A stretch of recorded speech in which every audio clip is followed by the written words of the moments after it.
There you What? are. I gotcha.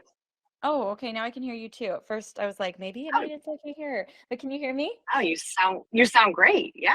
Oh, thank you. I mean, oh, my voice, it's coming off the microphone. But yeah, today Fish and I are apart, unlike most of our radio shows. So I what are you know. doing today? I How hate are you? this.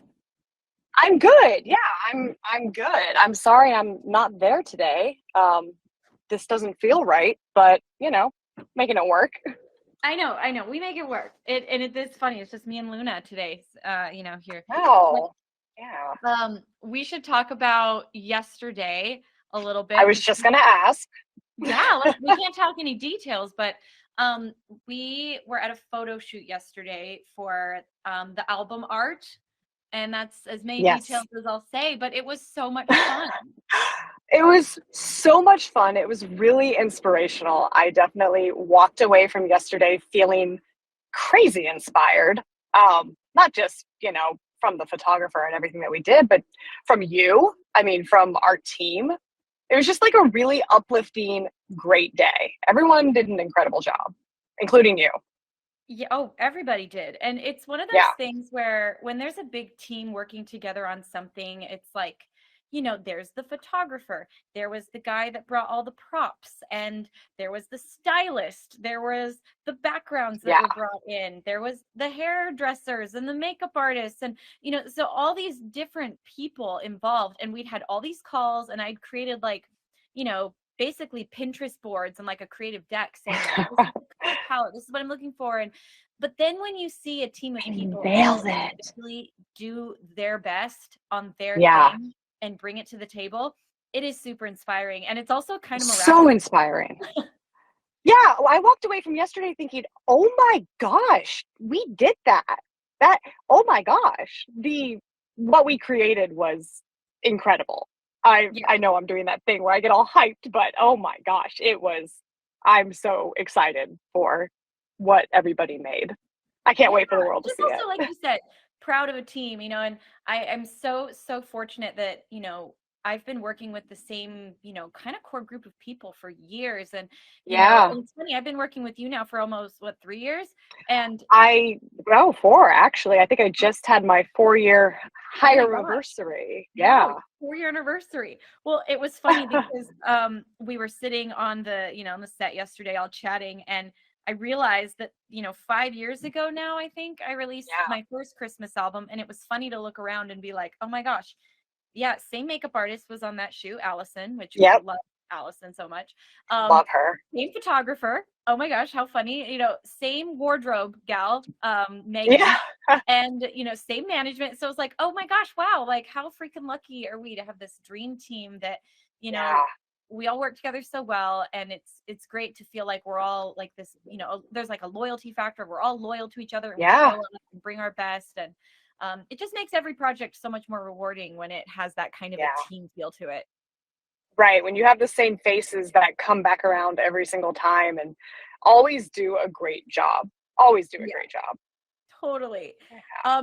We can also talk about a hilarious moment that I'm bummed, but also kind of like happy that it wasn't captured on film. I'm bummed I that it wasn't captured on film. it would have, I'm so sad it wasn't, but it's like you can't film everything. But oh my gosh. So guys, you might know that in a lot of my photo shoots, I will do like high kicks, leaps. I'm like at one point in the photo shoot, I was like in stiletto heels on a ladder, like hanging off of it. So there's always Giving this us thought in all a my mind heart of like, attack. wait, what? Giving us all a heart attack all the time. Always just a little bit. And and I do always have that thought in my head of like, be really careful, like I don't want to break Yes. an ankle, I don't want to fall, like but at the same time, like kind of pushing myself to that limit of like, I know I can do this, and I can get that kick, or I can get this jump.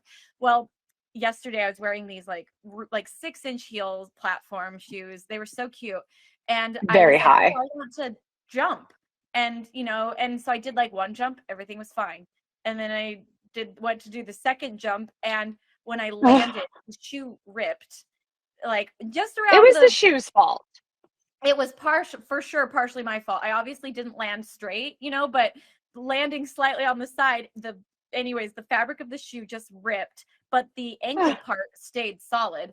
And so I just like went crashing down I to mean, the you floor. landed so elegantly. Like your crash was like a swan landing. It was Oh, so elegant. well, I'm sure it didn't feel that way. that's so kind of you. Oh my gosh. Can you just imagine? Like everybody's eyes are on me. I see everybody's faces look shocked. And it went from like, oh, this is so fun to like, like, oh my gosh, like a Oh piece of yeah. china just fell. And I'm like laying on the ground, like, I'm okay. Yeah, it's fine. It's fine. Everything's fine. And every rushes Oh over my and scoops me off the floor, and people are, and the stylist is like quickly taking my shoes off to replace them, and the hair people are like fluffing my hair while I'm like literally laying on the ground, and I'm okay, please, everyone just look away. God. Oh gosh. Oh, so funny. But I think that's the first. That I think that's the first time I've ever fallen in like, knock on wood. yeah, and also like I thought about it afterwards. I was like, thank heavens I didn't break my ankle like in those Oh my shoes. God, that was the first thing I thought of. I looked at your manager and I said, well, if she had broken her ankle, we would have just had to keep going. So, right? We would have splinted it. We would have, Yep. continued to shoot just with less jumping and less Yep. kicks. But, Yeah, we would have had to call someone in and just do waist up. yeah. I Oh bet you gosh. would have literally like sat below me and like held me up, just knowing Oh, you. you You'd be know like, it. Yeah. you'd be like, no, we can still get these shots. I will go under the dress, and she can Yeah. like lean on me. I'll be under the skirt. Like, you would have made it I happen. would have put like the lower half of your outfits on and then had them photograph me, and then we would have just superimposed them together. We would have photoshopped them together. We would have I'm made it happen. like, Fish, kick higher. You're like, I'm trying. No, higher. You're making me look bad.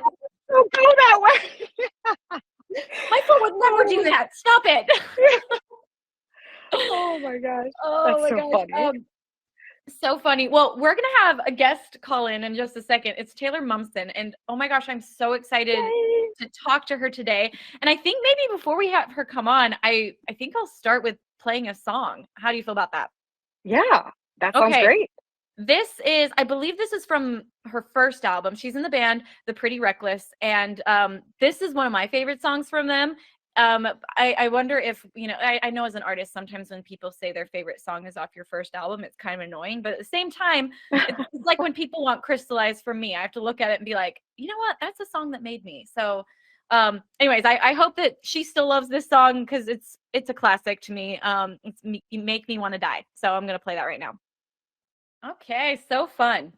I love that song. And it's funny because like I love female fronted bands. Like I love rock music, but I definitely have realized, and I only realized this recently, that for sure my favorite rock bands are all female fronted rock bands. Like Paramore, Evanescence, Hailstorm, you name it. And of course, The Pretty Reckless. So it's it makes sense that we would be having her on today. I was really excited. And I think we might have lost Fish, so I'm going to have her call back in real quick. But anyways, okay, inviting Fish back in. All right. But yeah, it's funny. I still am totally in Christmas mode. So while I'm like starting to get back into writing. Oh, did you make it back in? Yeah, I kept trying to unmute and it would not let me unmute. So I ended the call real quick. I was flying solo. I was just talking to myself.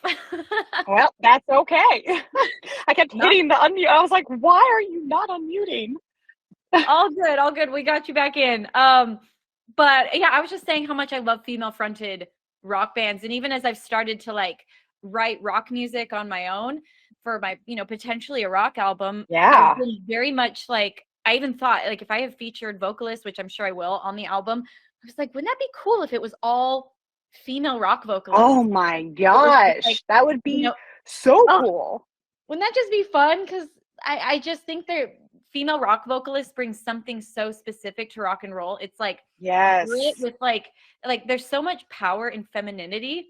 Mm-hmm. And so to combine like this feminine like essence with rock, which is like has a bit of a male energy to it already, so to then combine like female vocals, I just think it's so powerful. Agreed, agreed, agreed. That would be awesome. I mean, I'm hoping that we start that process like, yesterday. So I'm on board. I know, I know. I need to go back and, it's funny, after finishing the Christmas album, I felt like I had to take a little break from writing, but I was already gonna say, are you ready for that? I think I'm there. I think I told my managers, hey, like when we get back from, this little gig we're doing next week, I was like, I'm ready. Like, let's start doing sessions. Let's start writing. And, I'm Heck excited for it. yes. Yeah. I feel, and also the Christmas album is its own thing. So it feels very different than to jump into rock music from like, dee, dee, dee, dee, dee, I was gonna say, are you ready to like exit Christmas mode and go back into rock mode, like channel rock mode? The funny thing is I was telling somebody else, they're like, oh, are you excited to like step away from Christmas now? And I was like, that's just not going to happen. Like, even if I start writing in No. better than anybody, because even if I did start today writing a rock album, I would still be in the process of like, concepting music videos for the Christmas album. And we're having calls already about the Christmas tour and like the creative behind it and the costuming and, the TikTok. So it's like, Oh I yes. think it would be really fun. I always joke with people that to work for Lindsey Stirling means that you celebrate Christmas for 6 months out of the year. Always.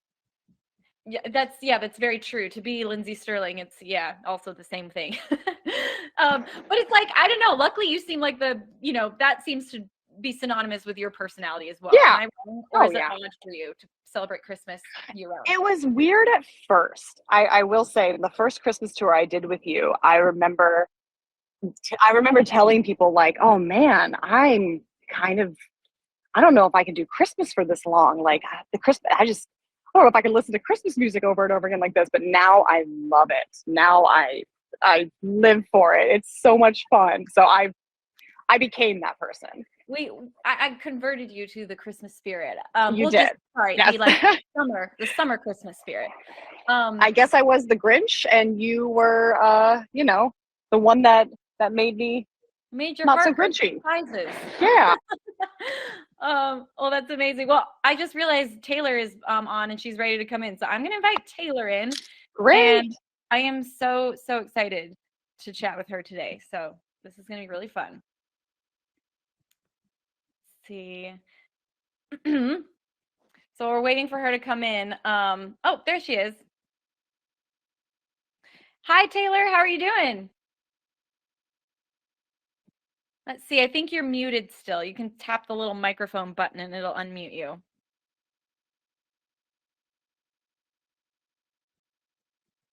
I know sometimes this app can be a little bit tricky. I've definitely found that. You got me now? Oh, I got you. Hi, Taylor. All right. Awesome. Hey, how's it going? It's so good. And thank you so much for being here with us today. And I just have to say, I've been listening to your music all week. And of course, I've heard your music before many times, but I've been like really diving into it this week. And because I knew I was going to be interviewing you and watching some of your videos and like even a few live performances. And you are so cool. I just have to say that and get that little fangirl moment out of the way because you're amazing. Well, thank you. So where are you calling from today? I am in New York City. Where are you at? Do you live there? Are you doing press there? Oh no, I live here. I'm a New Yorker through and through, and it's great to. I got a little time off from tour here and back home. Oh, nice. That's always nice to take those little moments to just go back to your roots and kind of rejuvenate in a way. 100%. Where are you at? I'm in Los Angeles, so this is my home, but I did live for a short stint in New York City, and I loved it. It's such a unique, cool place. It is.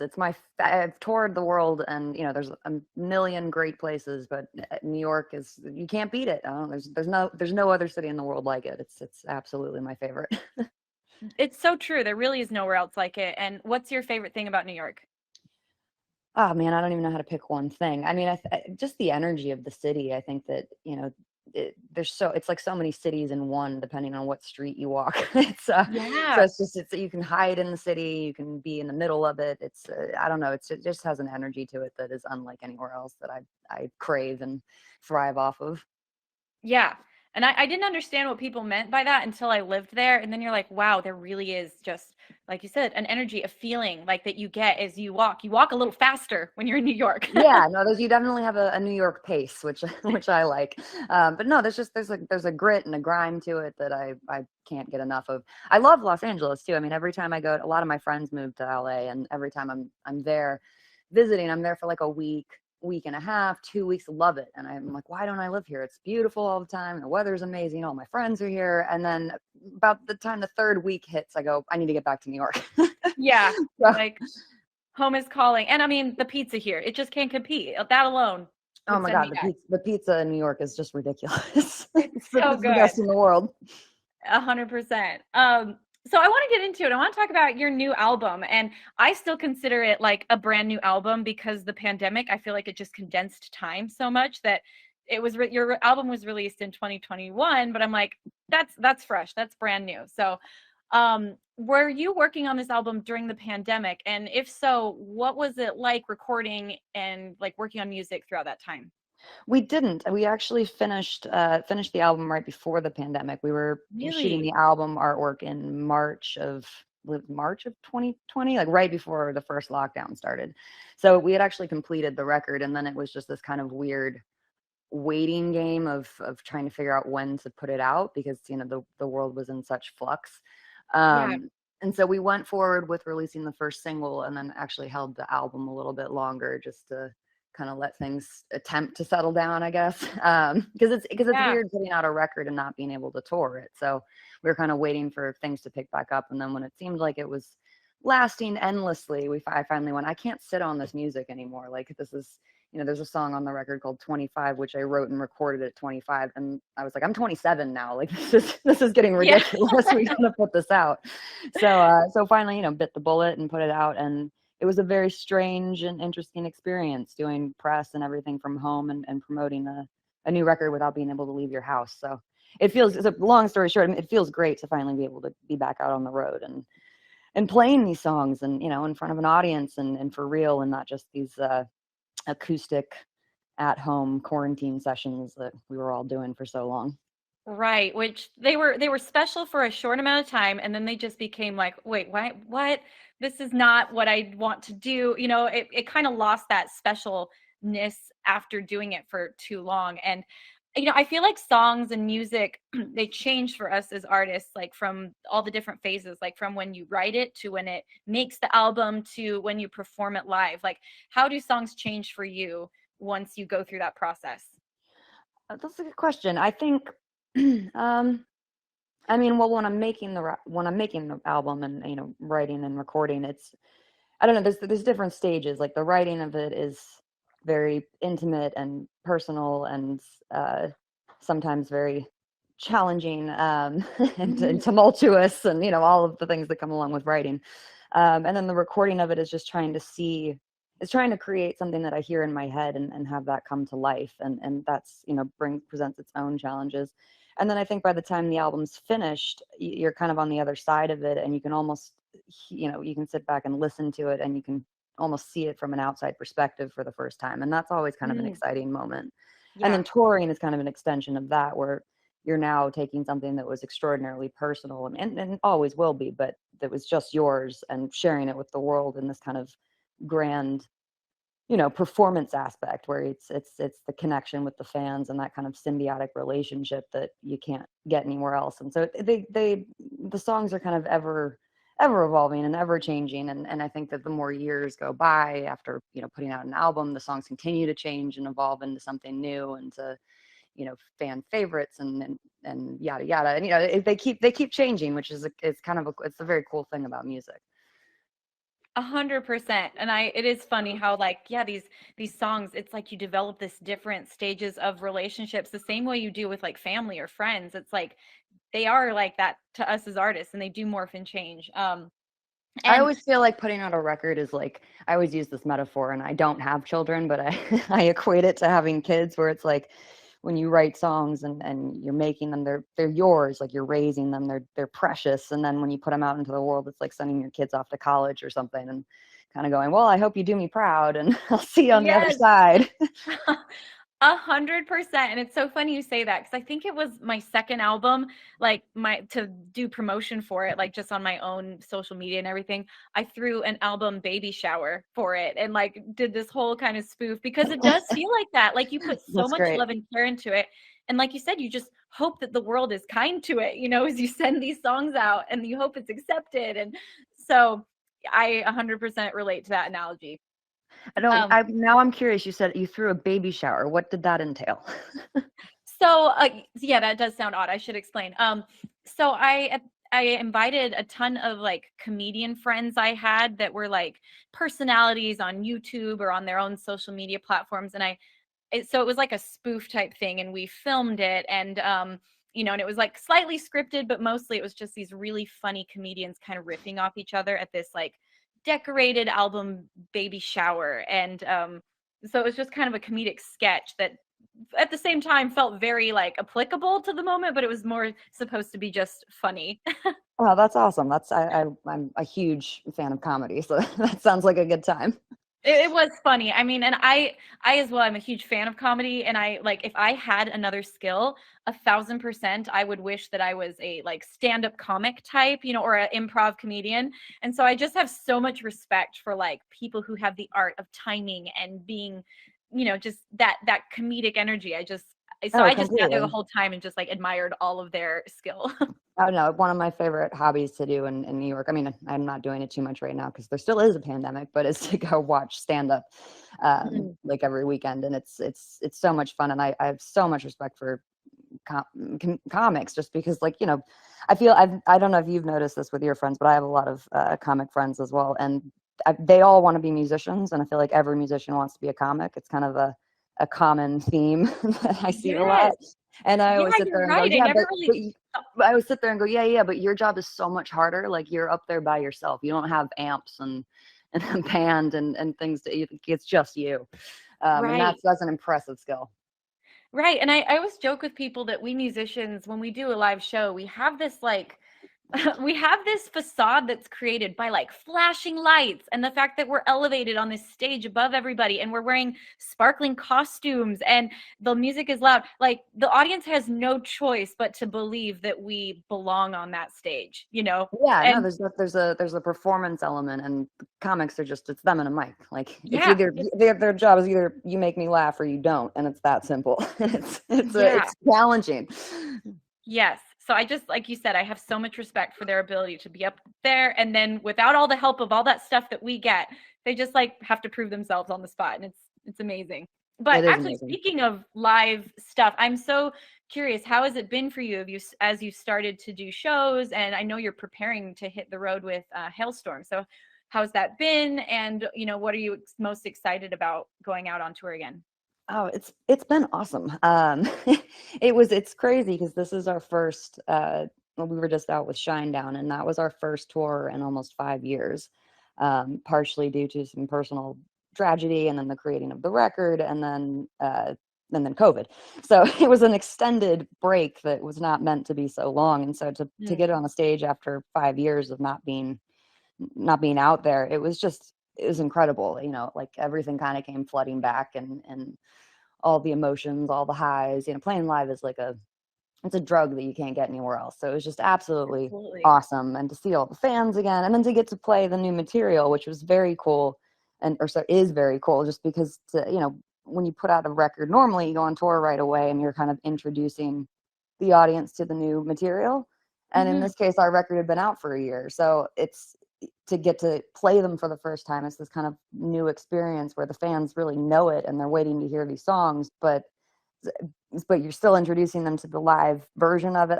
It's just very cool. It's very different. It's kind of a new kind of experience for playing new material, and it's been just absolutely awesome. Oh, that's amazing. And wow, after 5 years, did you feel like you had to kind of get used to, like, there's no way to practice doing a live show. Like, there's no way to practice dealing with that kind of adrenaline rush, nerves, whatever you want to call it. Did it feel like you had to get used to it again? Or like, did you deal with nerves, or was it just like riding a bike and jumping back up there? Was kind of like riding a bike. I was expecting to be more nervous than I ended up being. So I think the build up to tour was more nerve-wracking than actually getting on the stage itself, if that makes sense. But Absolutely. we spent a lot of time rehearsing. We got in the Mm. rehearsal space and played every day for like 6 months straight. So I think Oh, wow. we really became a I mean, we've always been a very close unit and a close band, but like doing that at that extent kind of really, I don't know, it elevated us as players and as a team, or whatever you want to call it, as a band, as friends and everything. So it's very comfortable in this kind of new way where we're just up there having fun, because we also went through a lot of hell in the past few years, and we all did. And I think that our whole thing now is just like, have a good time all the time. Like, this should be super fun because that's what it's about. And leave Yeah. the heavy stuff for the making of the albums. Once you A get on hundred stage, it's a percent. release. And so I think that was I don't know, that's added another element to it as well. I will say one thing that was challenging was when we were out with Shinedown, it was an arena tour, and they built this custom stage that was built. I'd never been on a stage like it before. How normally there's a horizontal stage and maybe there's a thrust that you can go out onto. Yeah. There was no stage. The entire stage was this giant thrust that was vertical and into the audience. So the audience Oh, was surrounding you on every side. And so that took interesting. it was completely graded because they had pyro coming up through the center of it and everything. So about half my shoes went out the door. But aside from that, so it took a minute to kind of get used to.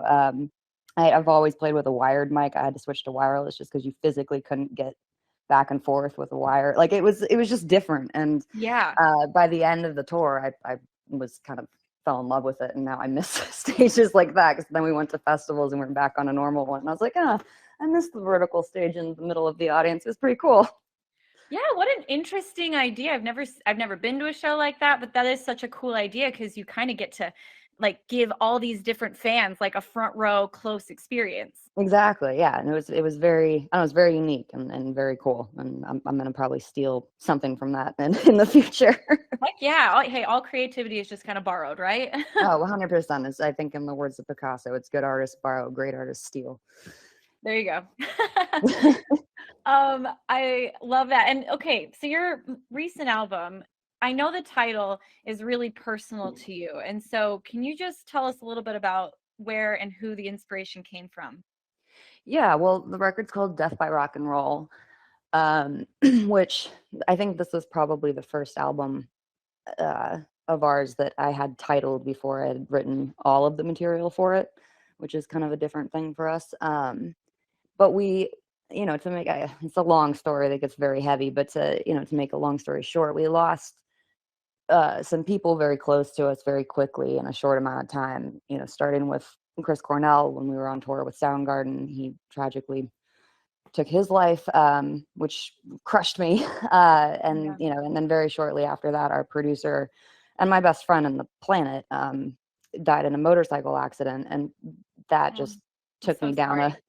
a very dark spiral of depression and substance abuse, and everything that comes with grief and loss. And Yeah. the title itself comes from a phrase that Cato used to say all the time, that was this kind of motto that we all lived our life by, and that I still live my life by, which was death by rock and roll. It was never this morbid phrase. It was this empowering one of, live life your own way, go out your Yeah. own way, and, fuck anyone who doesn't get that. And it was just this rock and Mhm. roll till I die. And so it was this very kind of empowering um, motto. And so when he passed, that phrase just it resonated with me in a new way, in a way that I couldn't get out of my head. And I was like, well, there's your title. And so Yeah. and it all kind of, flowed from there. That's really powerful. And I just want to say I'm so, so sorry for your loss. Thank you. And I actually lost my best friend as well. He was my bandmate and years ago, but I know that dark route of depression that you're talking about and how Hmm. real it is. And loss and grief, there's so many phases to it and it looks Yep. different for everyone, but I'm curious, what was it that got you through this loss? Is music, honestly, and as cliche as that may sound. I went through a period where I couldn't listen to music, and is a very dark period for me. And I, because music is such a saving grace in my life, it always has been. kind of thing that gets me out of bed. And I Mhm. suddenly found myself not being able to listen to records because just everything I put on brought back some sort of memory or feeling or something that I personally wasn't ready to confront or deal with or handle. And throughout a long period of time, I got to a place where I found myself really needing music, and realizing that I'd been depriving myself of it. And Yeah. I need music in my life like I need, water and oxygen. And suddenly, so I started from the beginning. I started kind of asking myself, like, what did I fall in love with in the first place? Like, why did I start doing this? And I started at the beginning. I started with the Beatles, and listened to all the Beatles records, and kind of just went through the catalog of music almost in the order of how I originally learned it as a kid, going from the Beatles to Led Zeppelin to The Who to Pink Floyd to Bob Dylan, Neil Young, and Jimi Hendrix, and all the 90s bands, and eventually getting to a place where I could listen to Soundgarden again and have that bring me joy and not just, sorrow. And Yeah. and that was the start of me then, picking up a guitar and playing music. And once I did that, that kind of led to the next stage, which was writing music again. And once I kind of let myself mentally go there, the floodgates just opened, and this record poured out, whether I wanted to or not. It was one of those kind of um, pure inspiration moments Yeah. that people talk about, where once in a lifetime type things, where it just I almost say, like, I felt like it was almost an out of body experience. Like I didn't have a Mm. say in writing this record. It just Yeah. flowed, whether I wanted to or not. So it was a very unique experience. And I think by doing all of that and by putting everything I was going through into music, it really helped me kind of get to the other side. Wow. Well, thank you for sharing all that. Like, that's so powerful. And it is so rare when you have those moments where you feel like the art just happens. Like, usually we have to dig and work so hard to like Oh yeah. find it. And so when you get those like downloads and it just happens, it's pretty like, wow, this came from somewhere else. And, you can hear that in the music, the way that it is an emotional album. Like, there's a lot of like power to it, there's a lot of emotions. And I think it's really cool that you took this experience and you let it take you to that dark place, but then it brought you to a place of experiencing even more inspiration. Like, you almost had to lose that inspiration in order to then like rediscover it in yourself through your process of grief. And I think that's really powerful.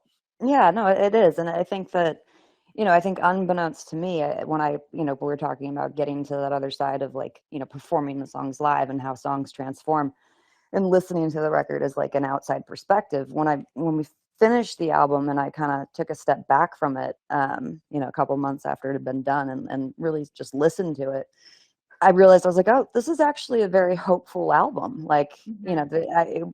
not intentionally, but it kind of covers the stages you know, of what I was going through, and it actually became this very hopeful record, which is kind of amazing to me, that's kind of the message that this record puts out. And I wasn't by choice or intentionally, but it does. It really kind of is this full circle story of what life is like. Yeah, that's probably because that's probably just because you were honest in the process of writing it, even though you're like, I didn't mean to do that, but like, I don't even remember the exact stages of grief, but there's like anger, then there's like regret, and but I feel like at the Hmm. end of the grief cycle is like this really whole acceptance of like what has happened, and then allowing it to give you, like you said, hope in the future. And um it's interesting. I feel like now if I write a song kind of driven by my experience with grief, there's so much hope in it versus when the first song I wrote in my experience with grief, which was sad and like so dark, but it's this cycle of realizing that like, no, I can be inspired still by those people I lost. And Hmm. and I'm sure that your friend that you lost, or both your friends, I'm sure that they are still a huge part of your life now. And that in itself is like, oh my gosh, you never fully lose someone. No, and it's very, I mean, like, just little things, like, it's very, I don't know, it still gives me chills, but like the first thing you hear on the album, on the title track, Death by Rock and Roll, is actually Cato's footsteps. I had a recording of Oh, him walking from a different, recording session before he passed. And so we made that the first thing you hear. And now we open the Oh, show, we play Death by Rock and Roll every night, and his footsteps echo across arenas. And wow. it's very surreal and very cool to kind of, have memorialized, or, whatever word you want to use, Mhm. putting those people's spirit and his spirit into the music itself. It's like he's never, his legacy will never disappear. And I think that that's really beautiful.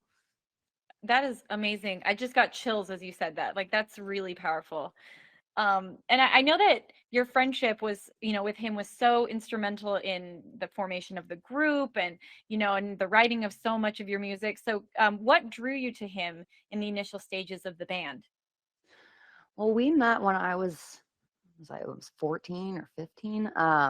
And I was I was a singer songwriter, and I always wanted to be in a band. Like I never really wanted to be a solo artist. I loved rock and roll, and I didn't want to just have a bunch of, hired musicians. Like I really wanted it to Hmm. be formed organically. And so I was in the process of, meeting different producers, because I had a collection of songs, but I didn't really know what to do with them, and just meeting different people in the industry. And Kato was one of those one of those names that kind of came across my doorstep or whatever. And and we met, and there was just this kind of instant chemistry that's one of those like otherworldly Mm. experiences where just everything, we had the exact same, we thought the same way. And I think that it's very difficult, especially in the music industry, to find like-minded people. And we're so similar in so many ways. And he understood me, I understood him. It was very symbiotic, and it just worked. It was one of those relationships that just immediately clicked, and we both felt like we'd known each other forever. And through him, that's how I met Ben, who is the guitar player and my songwriting partner. And he was in a Mm. band with Mark and Jamie at the time.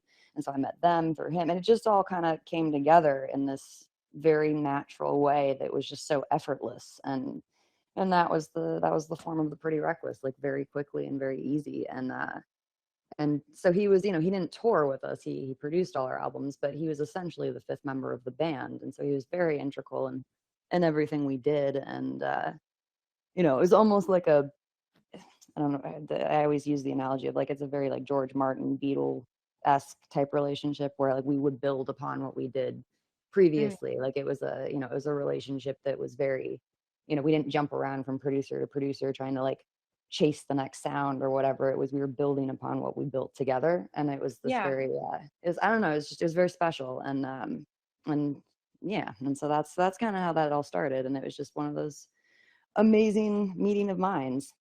Yeah. And, I think I read that you spent, a long time looking for the right producer to work with, like even years possibly. Oh yeah. And so, why do you think it's so important, or maybe you can even say to like younger musicians, why it's so important to find the right person to work with before you just kind of start throwing your artistic self at the wall? Well, I mean, it's important for, many reasons, but I think for me, I was looking for someone who had a similar, if not same, vision of what I had. And you can work with a lot of people that will try to bend you in different directions and cater more towards their skills and their abilities and things. Whereas Cato was there to really just embellish what I was hearing in my head, and he helped just get that across on the tape. Hmm. And that, and then also bringing his own ideas as well. But we're also always on the same page, so it was I don't know. We were very the same, and so it just that worked for us. Like it was this, we created, something, because you're with music, you're creating something from nothing always. And I think um, eh, that kind of relationship is challenging to find. And when you find it, you hold on to it for dear life. 100%. It's so true. When you find those team members, and you start to build it really does take a village, like everyone says. And it's not fun if you're constantly trying to find a new village. It's actually impossible. Like, so, No, it's super hard. And then when you have a village and it's not working, that, battling inside, internally is never a good thing either. So it was one of those great things where it just all worked. And we had the same goals, and I think that that's a really important thing. And just Yeah. like the same taste in music, you know, on like a very simple note, like we like the same bands, like we bonded over the Beatles and Soundgarden. Like your favorite bands are the Beatles and Soundgarden. My favorite bands are the Beatles and Soundgarden. Oh shit, Yeah. you know, like just that, things like that. So, so yeah, that's you know, it was wonderful. That is, I love it. I love hearing you talk because it's like you do seem to have just a loyalty to your team and they're also loyal to you. And, I think that shows in artistry with people when they have their tribe, I love that. Yeah. And you've actually done a ton of collaborations with people, like the members of Soundgarden, Kim Thile and Matt Cameron were on your last album, as well as Tom Morello from Rage Against the Machine. And so I'm curious, how do you approach collaborating with other artists or outside groups? And then what makes the ideal collaboration for you? Well, it's different every time. I think personally, I think that collaborations can be a bit kind of overdone, especially in today's modern paradigm of music, of where it's just, the labels are putting artists with other artists as a marketing tool almost. Whereas with what I do, they have to come about organically. Like it has to actually better the song in its infancy. Like it can't just be like, well, I'll just call this person a feature on it because there's another name. So the songs come first. And so, with Matt and Kim on the song Only Love Can Save Me Now, I had written the song, and as and they're very good friends of mine, and as I was finishing it, I couldn't hear any, like, I love my band. I love our band, but I couldn't hear it without them adding that unique character that they have as musicians to it. Like it fit their energy so well. And so I sent them a demo and called them up and said, hey guys, would you want to play on this? And sure enough, they took a listen and said absolutely. And we actually we did it in Seattle at the studio London Bridge Studios, which was very cool. It was that's a very iconic studio from back in the day where Alice in Chains made Dirt and Soundgarden made Louder Than Love. And so it was just very cool to be in that kind of vibe and energy and that space. Like I'm a very firm believer that places are kind of like people, like they hold memories and energies inside them, and to be there with Matt and Kim creating something new together after all this tragedy we'd all been through together and separately. It was just this very beautiful kind of full circle moment that was awesome. And so that's how that came about. And then Tom Morello is another one on the record on the song called And So It Went. And he, I had known Tom for, kind of in passing for many years, but we really reconnected and formed a friendship at the Chris Cornell I Am the Highway tribute, because he was playing and I was playing. And that's kind of where that came about. The same thing when I wrote the song, just due to the kind of the lyrical content and the overall vibe, it just made a lot of sense to ask him to lend his musical musical genius to the solo section. I was just like, I can't, you have this unique voice with what you do with the guitar that's unlike anyone else, and I feel like that energy on this track would be absolutely awesome. And kind of the same thing. And sent it to him, and he played on it, sent it back, and it just did exactly what I thought it was going to do. He comes in exploding like Tom Morello, and it's just fucking awesome.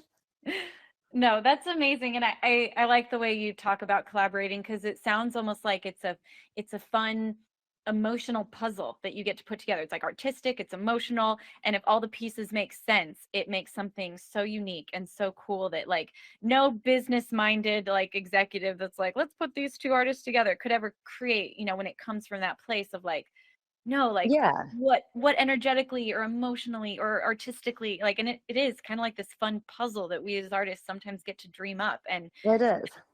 And when it happens, it's like amazing when you're like, I can't believe all these puzzle pieces actually fit together, and here we are. And here we are. Yeah, no, it is amazing to see the songs come to life to their fullest potential like that, and when it's someone outside of the core unit of the band that can lend their voice to it, and it really takes it to its full potential and to that next level. It's just absolutely is awesome. It's surreal sometimes. It's very cool. Totally. No, it is. So, and like also, I think we would be really good friends. Next time I come to New York, I'm gonna hit you up to go get Yeah, pizza. definitely. I'm like, we would have so many conversations just about the word energy. I'm like, oh my gosh, I think we're soul sisters in that slightly like hippie space of, you know, it's a real thing. And I feel like only in the last few years have I really leaned into realizing that I believe exactly what you were saying about like places, rooms, they carry memories, and there's certain energies that exist in different places that make them special. And so, anyways, 100%. as you were saying that, I was like, yes, yes, preach, girl, I love it. Um, so I want to also back up for a second because I mean, you've been in entertainment for most of your life, and I'm just curious, was being a musician always the goal? Oh, 100%. Mm-hmm. Without a doubt, 100%. It was always something I was working towards. Even when I was a child, like I started writing songs when I was a kid. And the story goes, if my parents are telling the truth, that I was humming melodies before I could speak, literally. So Mm. music was just always kind of in my blood, and it was something that I just have always felt this innate need to express myself with, and music is my way of doing that, and writing songs is my way of doing that.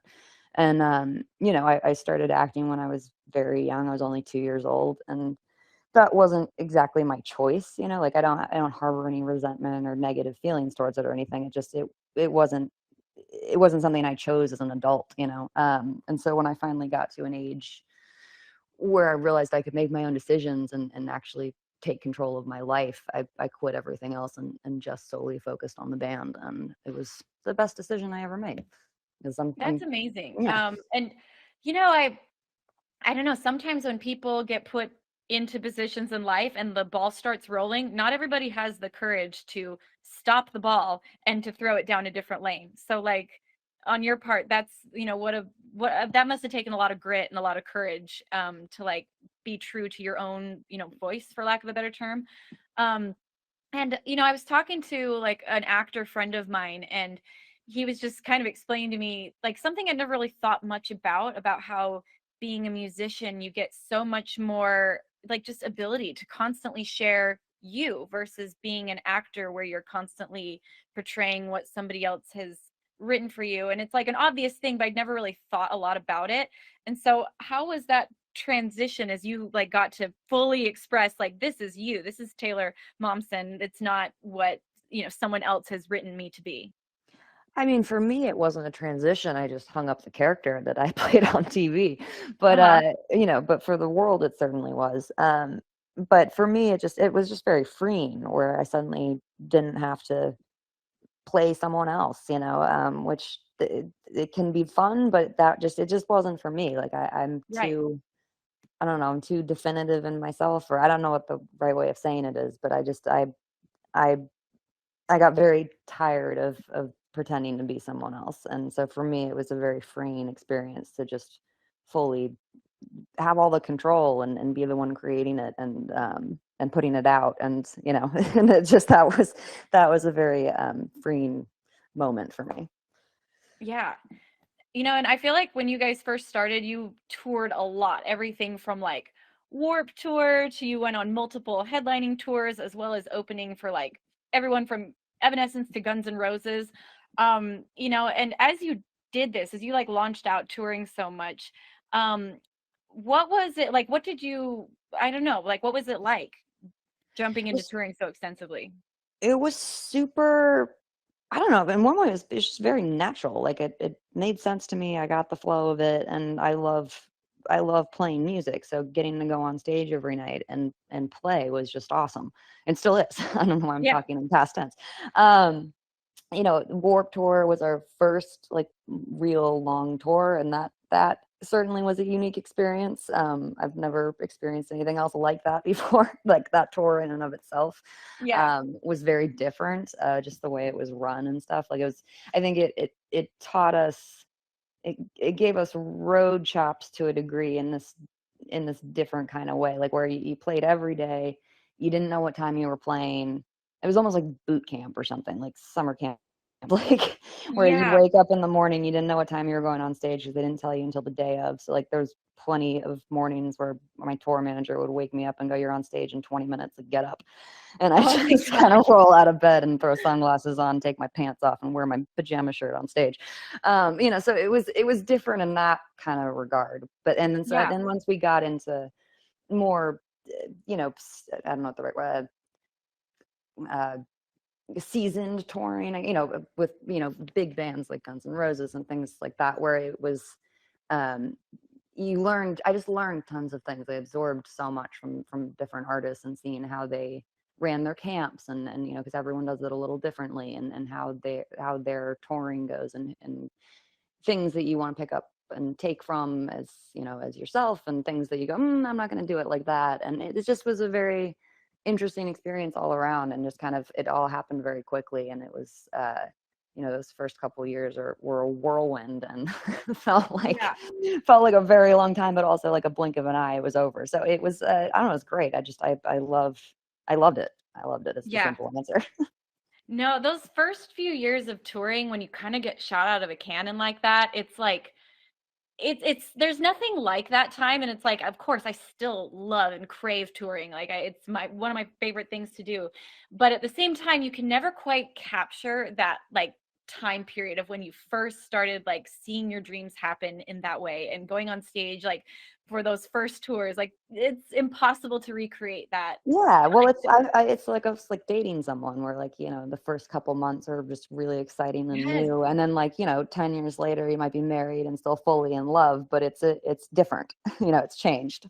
that's probably the best way I've ever heard anyone describe it. So thank you for putting it into like a perfect analogy for me, because that's 100% true. Well, for someone who doesn't have kids, isn't married, I certainly love to go to those metaphors.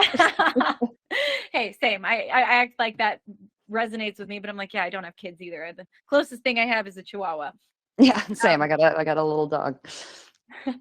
and so can we talk about Evanescence for a second though? Because that's actually something that we both share is we've both toured with Evanescence, and we both, I think, were on that Use My Voice track with Amy that she put out. Yeah. So what was it like touring with them? And I don't know, I love Evanescence. So what was that like for you? Oh, it was great. It was that was one of our first big professional tours, opening for them, and I was very excited when we got that phone call that was happening. Amy was just it and is I know Amy very well, and just an absolute doll. Pleasure to be on the road with. And I think that, when I was speaking of professionalism and stuff earlier and things you learned, that was probably the first tour where I really looked at how Amy ran the band and her camp, and the whole tour, just how everything works like clockwork. It was just so well done and so professional. And I was like, this is how you do it. Okay. This isn't Warped Tour, wake up, you know, jam for an hour, get off stage and go hang out in the heat. This is how it should be done. And it was it was just very awesome. It was an extraordinarily fun tour. I love her. I love the guys, and it was just absolutely great. And we've remained friends since. Yeah, I couldn't say enough, like on top of what you've said. Like Amy's just incredible, the band's incredible, and I think one of the things we learned from them is that we still do to this day is post tour or post show barbecues. We'll do them like twice a week when we're on tour, and Oh, that that's was nice. something I never really thought about until Evanescence. Like twice a week would pull out this grill from like their underbay of their bus, and we'd have like a cookout backstage at like Hmm. midnight. And anyways, that I think says so much about like their camp and the way they just are. And it was, anyways, Yeah, I just feel well, like that's everyone was just very easy and easygoing, but yet but everyone was extraordinarily professional at what they were doing. And it was just, I was watching it from an outside perspective and going, oh, this is a different level. This is okay. This is impressive. you know. yeah. 100%. And, as I was getting ready for this interview, I was really impressed to learn that you're a freaking businesswoman. And what I mean by that is each Pretty Reckless album has come out on a different label. And you've spoken about how you do this on purpose because it helps you maintain creative control of your work. And so, one, I thought that was so cool to just see how smart and business savvy you are. And I'm just curious, how has this approach helped you do that? Well, it's, I don't know that in the beginning it was in the first record we were signed to Interscope Records, and a major label deal like that comes with a lot of other responsibilities and requirements and things, and I figured out very quickly that working within that system, there's a lot of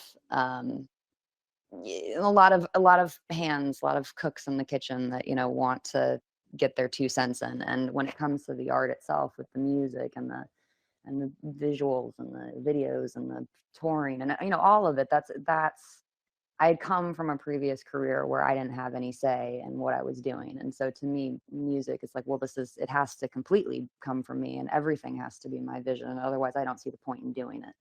And so I learned quickly that I had to have the creative control in every aspect, that like the buck had to stop with me.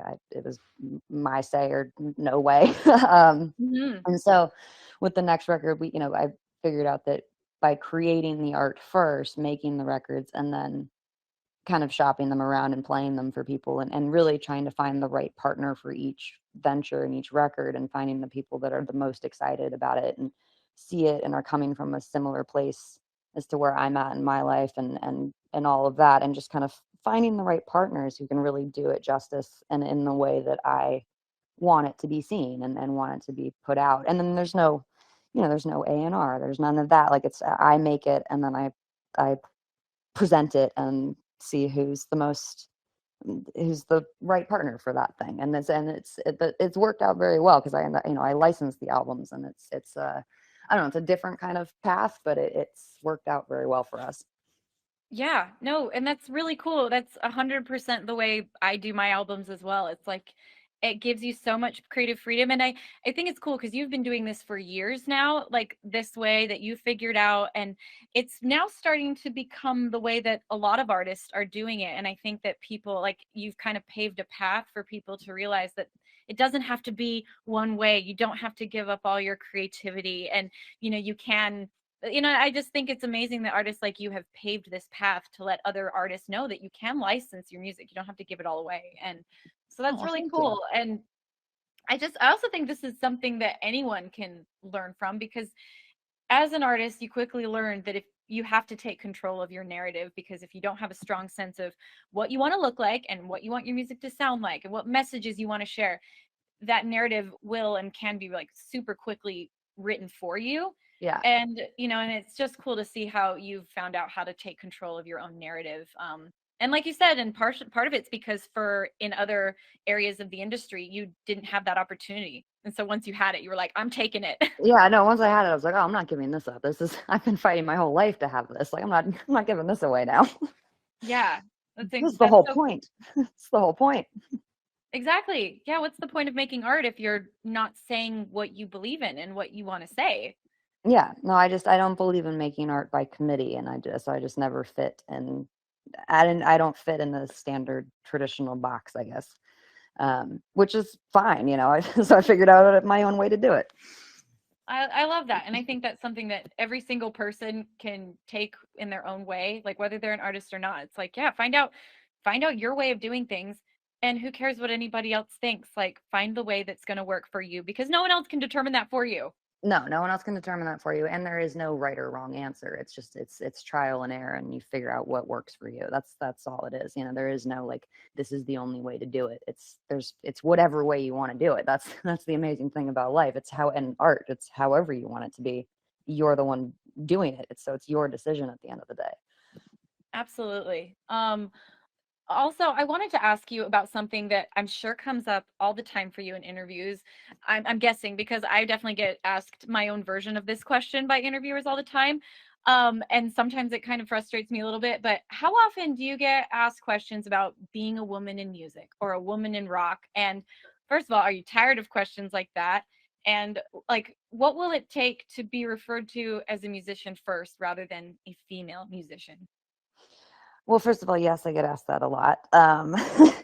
Does it get frustrating? Sometimes.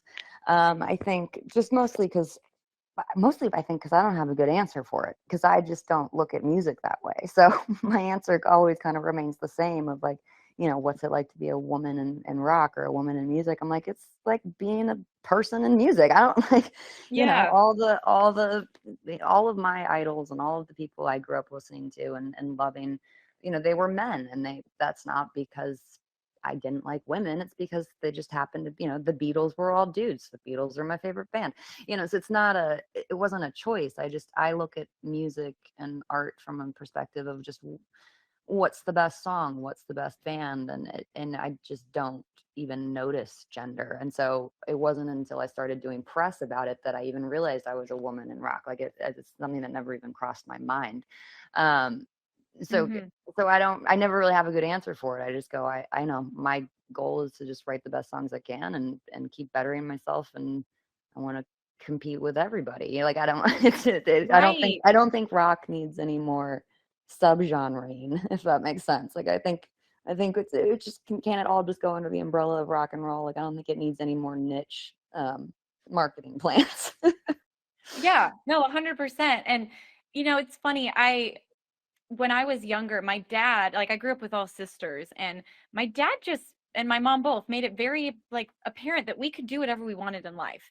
And I never felt that being a woman, put me at a disadvantage until I grew up and the outside world made me start to be like, oh, like, is it different being a woman in music, Yeah, or is it like, so I think sometimes that messaging, even though it's meant to be empowering, like, wow, you're a woman in rock and roll, it's like, actually segregating. Yeah. it's also, yeah, it's actually segregating, and it sometimes sends the message to younger girls that like you can compete as a woman in rock or a woman in music, but like you'll always be in that category instead of the broader Hmm. perspective, like you were saying. So anyways, I loved your answer that you just gave me. That's amazing. Oh, thanks. I don't know. It's not to say that there's not, like when we started the band, I've noticed that, there weren't very many women in rock, and now there's a lot more, which is very cool. Hmm. Because I don't think it should be divided like that, but I also don't. So it's cool to see that kind of growth, and I love my, like we're going out with Hailstorm, like that's going to be super fun. So it's not to put anyone down or anything. It's just to For go, sure. hey, like don't why you gotta spin it like that? Like we're all musicians, we're all doing the same thing here. 100%. And by the way, I love Lizzie Hale. Years ago, she was like my first big collab I I was ever gonna did say you was guys with, work together, right? yes, and she is phenomenal. And do you know her already? Oh yeah, we've been friends for years. And so Oh my I'm gosh, well, very, very much looking forward to this tour. It's gonna be super fun. it's gonna be amazing. I'm gonna have to look at your dates and like see if I can catch the show sometime because I freaking would love to be at that show. I'm sure it's gonna be incredible. And also just to like, see you and Lizzie would be so fun. Yeah, definitely. Um, is there any last things that you want to share with us about upcoming things or, any last things you want to share? Um, well, we're going on tour with Hailstorm. There we So go. come see a show. It's gonna be super fun. And we have another single coming out soon. I'm not sure if I can say what it is. Theo and another song coming on its way. So just stay tuned for that. And another record actually too of the kind of sideways record called that I'm very I don't know how to probably don't have enough time to kind of go into that, but more music, more singles, and tour, and it's going to be great. So just keep checking socials and all that stuff for all the updated news. Amazing. Well, wow, that's a lot actually. Yeah, I know. Touring. I You're suddenly was like, single. "No, that's not really a wrap up. That's more of a that's more of a No, that's conversation." But yes, there's lots of things coming. So lots of things on the horizon that we're very excited for.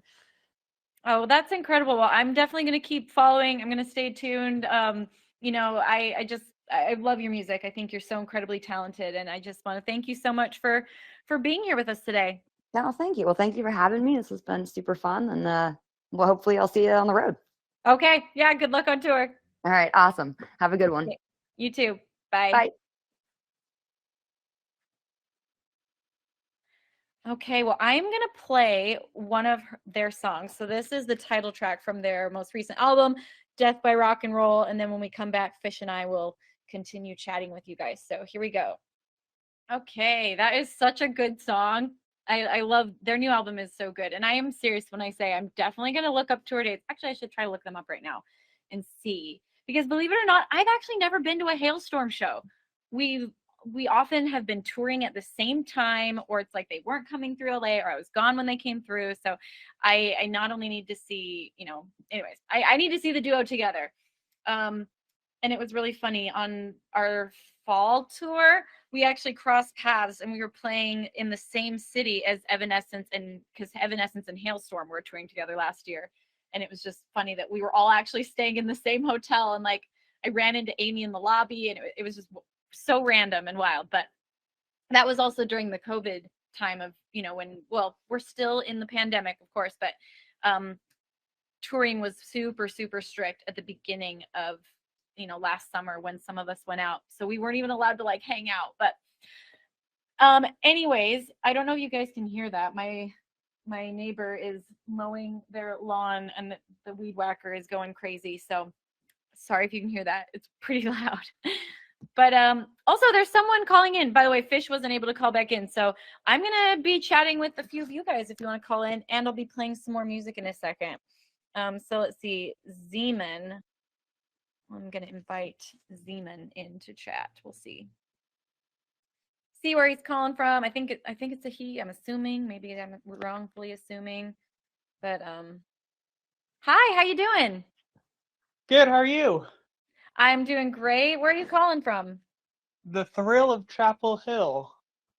Oh, NC, North Carolina. how fun. North Carolina is beautiful. I've gotten to play there several times, and it's a beautiful spot and really nice people. I actually saw you in Raleigh twice now, so I saw you in the Shatter Me tour and the Artemis tour, and they were both pretty good, although hotter than heck. Oh my gosh, when we played the Artemis tour, I believe it was an outdoor like amphitheater there. Yes, Yep. It was hotter than heck. I mean, I felt bad for the audience. I also felt really bad for myself and my dancers. I mean, when it's like 96 degrees and you're just watching the sunset, you're like, oh no. I know, like when the sun is like still going down, and I see the audience all out there baking in the sun before we go on stage. I'm just like, I'm so sorry. Like, I'm so sorry you guys had to come early and sit there and so yes. Thank you for coming to my shows though. I'm glad that you enjoyed them. It was fun. I hope you come out this way for the Christmas tour, honestly. Like, I don't know what your plans are, obviously, but make a trip. Okay. I'll put that in my agent's ear. I'll be like, by the way, we have a specific request to go to North Carolina. I haven't gotten the final routing yet, so I think soon we should be announcing the tour. Well, actually, soon as in like a month. But yeah, I'm so excited to go out on tour again. It's like I literally crave it when I'm not on the road. That's super cool. Like, I don't know.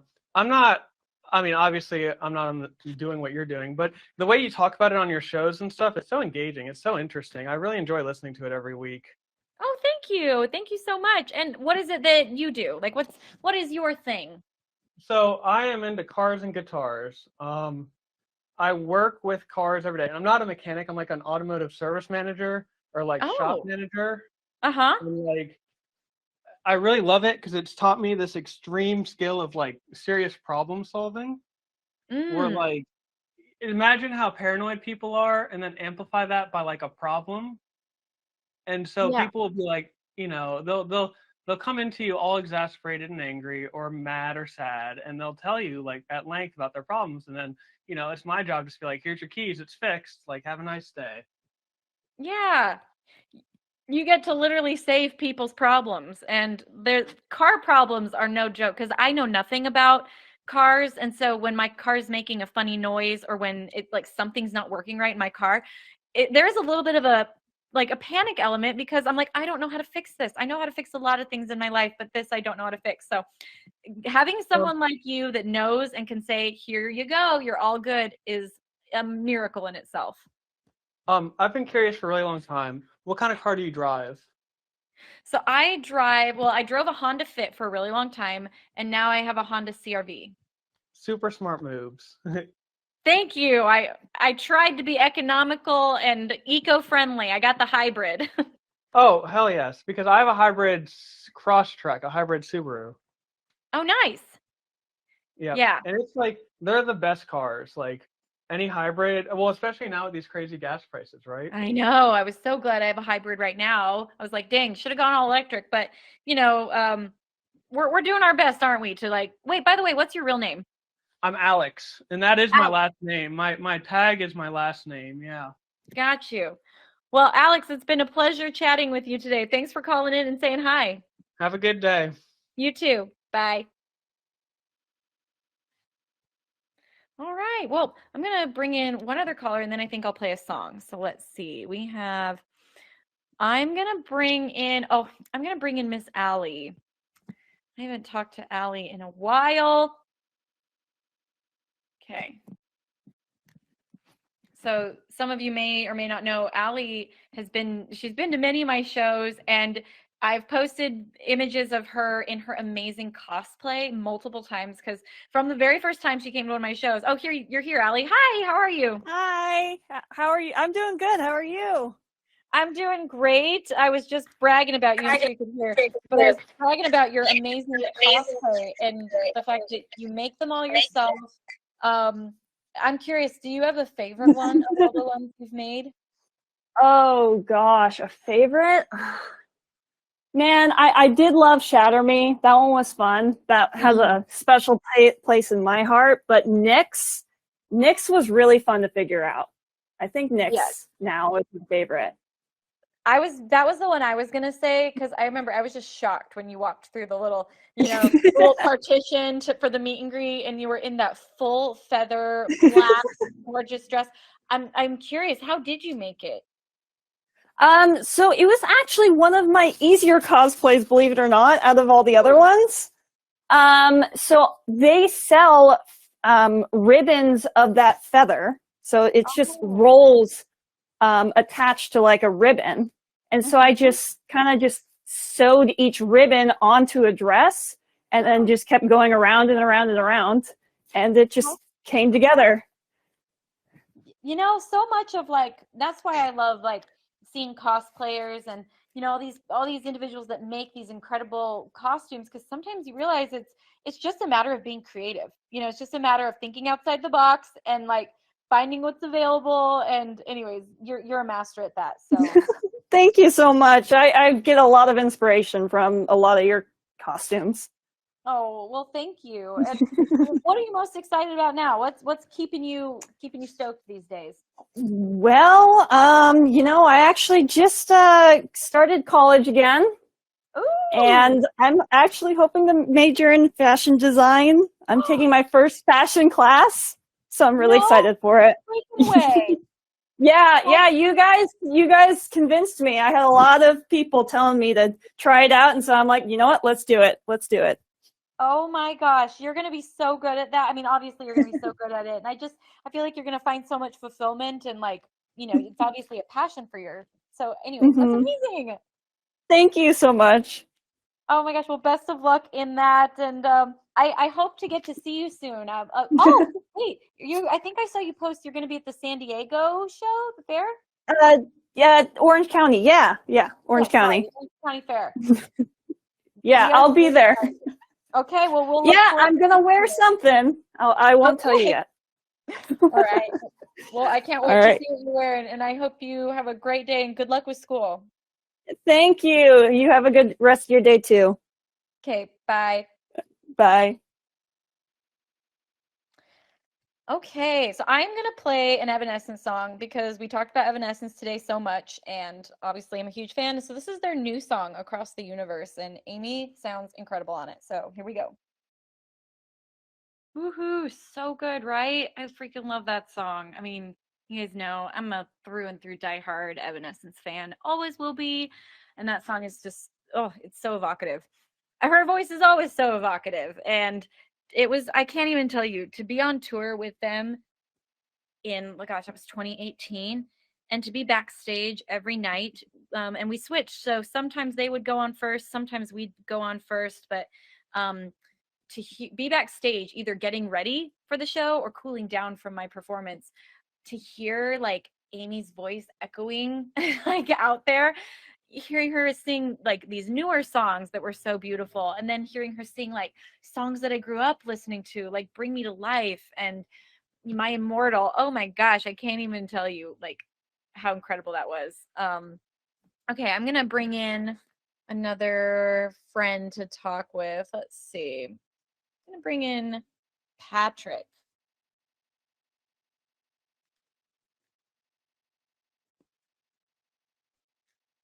All right, waiting for Patrick to accept the invitation. We'll see. Hey, Patrick, how are you? I actually go by Mitch. That's the M. Oh, gotcha. So Patrick is the last I've been name? a bit. I have been. Yep. The curse of two last names, and I'm a twin, so Eminem. Oh, amazing. Where are you Twin calling B, from for today? God's sake. I'm calling from the good old mitten of Michigan. Oh, the mitten. Where are you on the mitten? Are you in the thumb? Are you in the? I'm in the thumb region. Nice. I was I'm like 2 hours away from the Royal Oak Music Theater. amazing. No, I remember the first time going to Michigan, like for tour and at meet and greet, like people What was it would like? take their hand and they'd point to like where they lived, and I just thought that was the funniest thing. It is. It is. Funny enough, fun fact: we traded the Upper Peninsula for Toledo. Oh, interesting. Yeah. So tell me about your profile picture. I see your profile That picture. was me. That was me in a vocational center part tied to my high school. I was technically homeschooled for most of my life. I was in my brother's school of choice for a year, but I'm special needs, and the contract cut, and they wanted 32 grand for me. Mm. Yeah, special needs kids get more for the schools, so they're like, oh hell no. Oh, got you. Well, And that was actually a godsend because the handler I had for my special needs, I had known for over a decade. oh wow.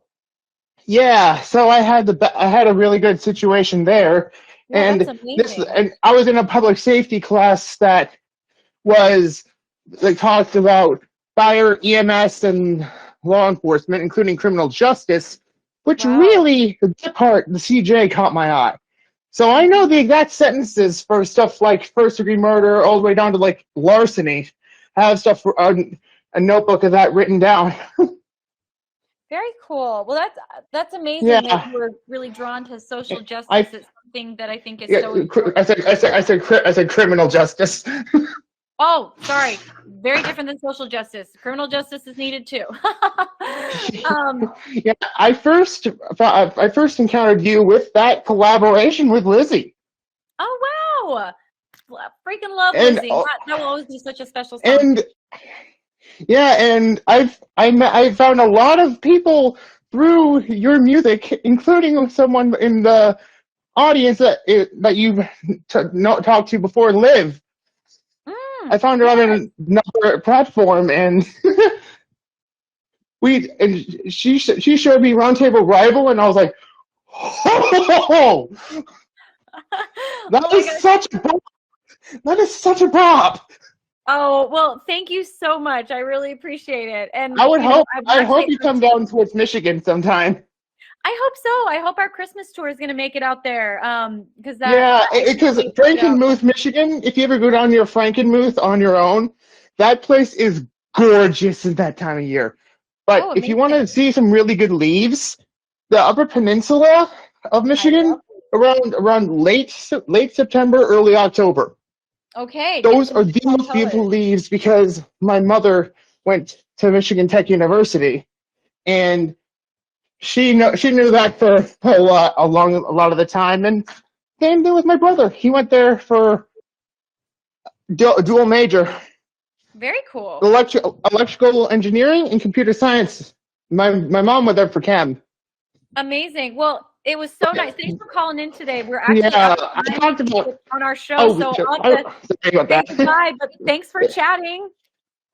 Before I go, when Taylor brought up the loss of Chris, I can sympathize with that with my father. 15 years passed by on the 7th. My goodness, I'm so sorry, and I definitely. Yeah, it's been hard, but music and my faith is what got me through. Music, my faith, friends, and family is what got me through. Absolutely. Well, thank you for sharing that, Mitch. It's been a pleasure actually talking to you, and I hope someday we can actually meet face to face. I hope so. at a concert. I hope so. Well, hopefully we'll come through Definitely Michigan. I'll be glued to watch for the official tour dates. All right. Sounds good. Have a good one. Yeah, you too. Stay safe. Bye. All right. Well, everybody, thanks for joining us today for The Upside. Again, I'm Lindsey Stirling, your host, and I will see you next Wednesday. And next Wednesday, oh, actually, no, sorry. Next week, I have a performance on Wednesday, so I can't do it, but we'll be doing it Friday next week. So sorry that, this week and next week are at kind of different times than normal, but after that, we will be to our regular programming at, Wednesday evening. But yeah, I'll see you hopefully next Friday, and I'll talk to you soon. Bye.